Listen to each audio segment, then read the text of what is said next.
I want to talk to Nelluri Peddareddy right now. స్వప్నాలన్నీ సాకారమైతే, విజయాలన్నీ ప్రకారాలైతే, వేసిన పాత్రలన్నీ సజీవ ఆకారాలైతే నటులకు దాహం తీరుతుందా? లేదు. ఇంకా ఛాలెంజింగ్ పాత్రలు చేయాలన్న ఆరాటం మొదలవుతుంది. అలాంటి పాత్రలు నాకెన్నో లభించడం నా స్వామి నాకు ప్రసాదించిన వరంగానే భావిస్తాను. పాత్రకు భిన్నత్వాన్ని అద్దిన రూపశిల్పులు నా దర్శకులు. అటువంటి దర్శకుల్లో ఈవివి సత్యనారాయణ గారు ఒకరు. ఆహనా పెళ్ళంట చిత్రానికి కో డైరెక్టర్ గా చేసిన ఈవివి గారికి నాలో ఉన్న టాలెంట్ అర్థమైంది, నచ్చింది. అందుకే ఆయన దర్శకత్వం వహించే మొదటి సినిమా చెవిలో పువ్వు కోసం నన్ను పిలిచారు. ఇండస్ట్రీలో ఇప్పుడున్న అందరు కమెడియన్స్ నటించిన సినిమా అది ఆరంభం. ఆ తర్వాత ఆయన ఎన్నో విజయవంతమైన సినిమాలు చేశారు. ఆ సినిమాలు అన్నింటిలోనూ నాకు వేషం ఇచ్చారు. మొదటి సీన్ నుంచి చివరి సీన్ వరకు నా పాత్ర నిడివి ఉండేలా డిజైన్ చేసేవారు. జంబలెక్కడే బొంబ మగ విధవ వేషం పూర్తి భిన్నమైన క్యారెక్టర్ నాది. అబ్బాయి గారు, హలో బ్రదర్, ఏవండి ఆవిడొచ్చింది, తాలి, ఇంట్లో ఇల్లాలు, వంటింట్లో ప్రియురాలు, ఇలా ఏ సినిమా చేసినా ఈవివి మార్క్ కామెడీ నా కోసమే పుట్టిన పాత్రలు. అటువంటి ఎన్నో అద్భుతమైన పాత్రలిచ్చి కమెడియన్ గా మంచి పేరు ప్రఖ్యాతులు నాకు రావడానికి ఉపయోగపడిన డైరెక్టర్ ఈవివి గారు. జంధ్యాల గారు గురువుగా, ఈవివి గారు ఆయన శిష్యుడిగా ఇద్దరూ నా కోసం పుట్టిన మహనీయులే. ఇప్పుడు గురువు లేడు, శిష్యుడు లేడు, కానీ వారి సృష్టించిన ప్రతి పాత్ర సజీవంగానే ఉంది. నా వంటి నటులకు ఇంకా ఎప్పటికీ జీవం పోస్తూనే ఉంది. అలాగే రామ్ గోపాల్ వర్మ గారు మనీ సినిమాలో ప్రజల్లో నాకు ప్రత్యేకమైన క్రేజ్ సంతరించి పెట్టి నన్ను మరో కోణంలో ప్రేక్షకులు పరిచయం చేశారు. ఆ తర్వాత ఆ సినిమాకు సీక్వెల్ వచ్చింది, మనీ. కృష్ణవంశీ డైరెక్ట్ చేశారు. మనీ మోర్ మనీ జేడి చక్రవర్తి డైరెక్ట్ చేశారు. వాటినన్నింటిలోనూ నాది సేమ్ క్యారెక్టర్, ఖాన్ దాదా. ఆ తర్వాత రామ్ గోపాల్ వర్మ గారే చేసిన చిత్రం అనగనగా ఒక రోజు. జేడి చక్రవర్తి, ఊర్మిళ, రఘువరన్, నేను ఈ 4 పాత్రలకు బాగా పేరొచ్చింది. నా పాత్ర మరో వెరైటీ. నా డైలాగ్స్ ఇంకా ప్రేక్షకులకు గుర్తుండేలా ఉంటాయి. బ్లాక్ ప్యాంటు, బ్లాక్ షర్టు వేసుకుని గమ్మత్తైన క్యారెక్టర్ చేశాను. అందులో పోలీస్ స్టేషన్ సీన్ చేసేటప్పుడు నాకు చాలా పెద్ద డైలాగ్ ఇచ్చారు. నేను అది ప్రాక్టీస్ చేశాను. రిహార్సల్ టైంలో అటు తిరిగి ఇటు నడిచి గోడల్ని, ఫోటోలను చూస్తూ డైలాగ్ చెప్పాలి. రిహార్సల్లో అరవడం ఎందుకని మైంలో చెప్తున్నాను.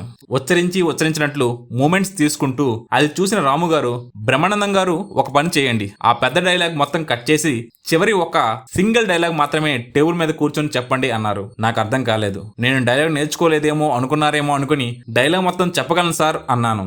అవసరం లేదు, నాకింతే చాలు అన్నారు. పెద్ద డైలాగ్ అంత కట్ చేసి ఆ చివరి సింగిల్ సెంటెన్స్ మాత్రమే చెప్పాను.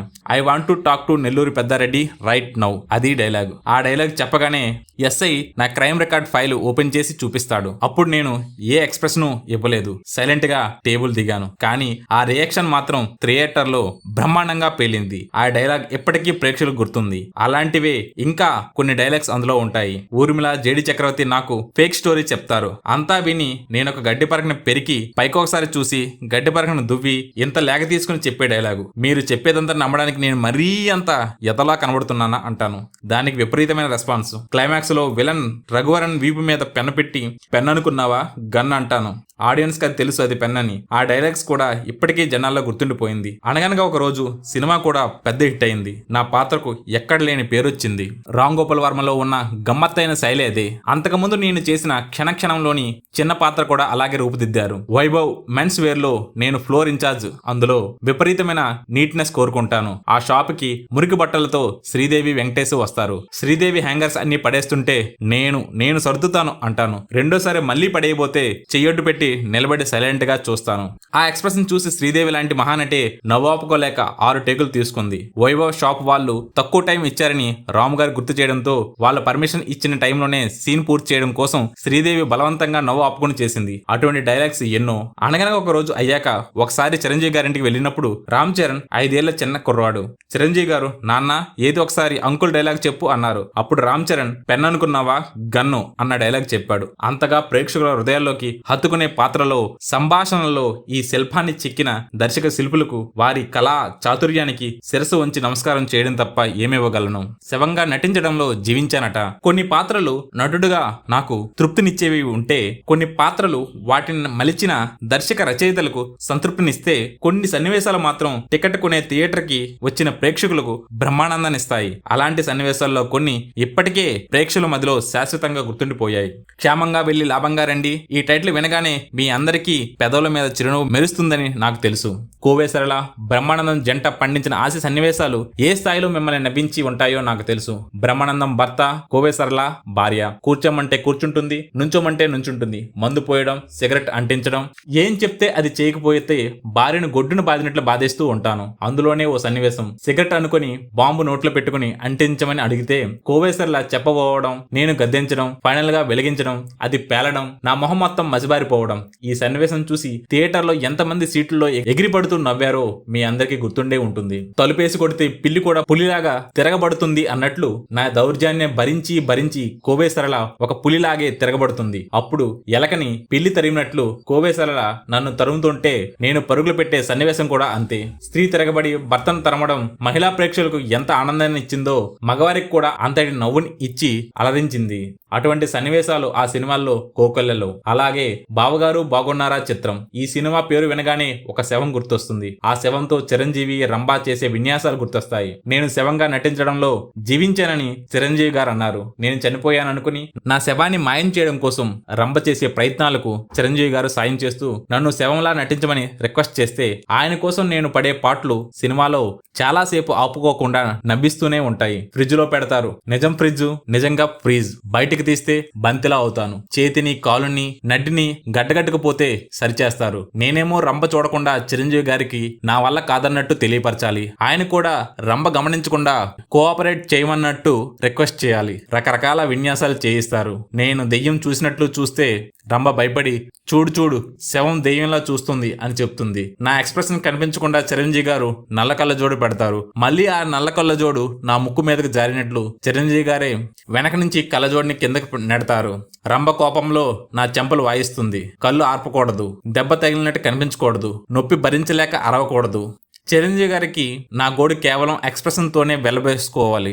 ఇటువంటి ఛాలెంజింగ్ రోల్ చేయడం, చిరంజీవి గారు నువ్విలా ఆ సన్నివేశానికి నాకు చాలా పేరు రావడం, అంతటి గమ్మత్తైన సన్నివేశం సృష్టించిన జయంత్ శ్రీ అల్లుడా మజాక. ఇందులో నాది lady getup. Lady dubbing artist తోనే నా వాయిస్ కి డబ్బింగ్ చెప్పించారు ఈవీవి సత్యనారాయణ గారు. ఇందులో నేను లేడీ గెటప్ తో చేసే కామెడీ అంతా ఒక ఎత్తు. హాస్పిటల్లో నన్ను చెక్ చేయడానికి ఒక నర్స్ రూమ్ లోకి తీసుకెళ్లే సన్నివేశం ఒక ఎత్తు. ఆ సన్నివేశంలో నిజం తెలిసిపోతుందని నేనేమో వద్దంటాను. నర్సు మాత్రం ఏం పర్వాలేదంటుంది. ఎంత చెప్పినా వినకుండా ఆ చీర అలా పైకెత్తి కెవ్వుమని అరుస్తుంది. ఆ అరుపుల్లో జత కలుపుతూ ప్రతి థియేటర్లో కొన్ని లక్షల గొంతులు అలాగే అరవడం అంటే కామెడీకి పరాకాష్ట చూపించిన దర్శకుడు ఈవీవి గారు. మాస్ సినిమాలు ఎన్నో తీశారు. ఆయన నా మీద ఉంచిన నమ్మకానికి న్యాయం చేయడం నా విధిగా భావించి ఏ పాత్ర ఇచ్చినా చేసేసి శబాస్ అనిపించుకునేవాడిని. ఎంతగా నవ్వించి ఎంతగానో ఏడ్పించి ఎక్కడున్నాడో ఆ మహానుభావుడు. ఇదంతా కామెడీ. ఇక అమ్మ సినిమాలో నేను నటించిన ఒక సన్నివేశం నా నటనకి ఎన్నో ప్రశంసలు తెచ్చిపెట్టింది. ఆ చిత్రంలో దూరదర్శన్లో నేను మిమిక్రీ చేసే పాత్ర వేశాను. నా పెర్ఫార్మెన్స్ స్టార్ట్ అయ్యాక మా అమ్మ చనిపోయిందనే న్యూస్ వస్తుంది. అంత దుఃఖంలో కూడా నేను ప్రేక్షకులను నవ్వించాల్సిన సందర్భం అది. ఆ సన్నివేశం చేస్తూ నవ్విస్తూ ఏడుపు దాచుకుంటూ నేనిచ్చిన పెర్ఫార్మెన్స్ కి ప్రేక్షకులకు ప్రశంసలతో పాటు రాష్ట్రపథం ఇచ్చే నంది అవార్డు కూడా వచ్చింది. సువర్ణ హస్త కంకణాన్ని బహుకరించి 6 అడుగుల పొడుగు 4 అడుగుల వెడల్పు ఉన్న ఒక సన్మాన పత్రం మీద అక్షరాలను నగల్లా పొదిగి రవ్వలతో అతికించి అద్భుతంగా ఆవిష్కరించి ఎన్నెన్ని చెప్పను, ఈ జీవితం ఇలా సాఫల్యం అవుతుందని కలలో కూడా ఊహించని నేను ఇన్ని సత్కారాలతో అభిషేకించబడడానికి కారణమెవరు? నా స్వామి వెంకటేశ్వరుడే కదా నా జీవితాన్ని రచించింది. స్వామి ఇన్నిని గడిపిన దినాలు పన్నిన వ్యూహాలు నేనెక్కడా కలుసుకొని శృతి రాదు.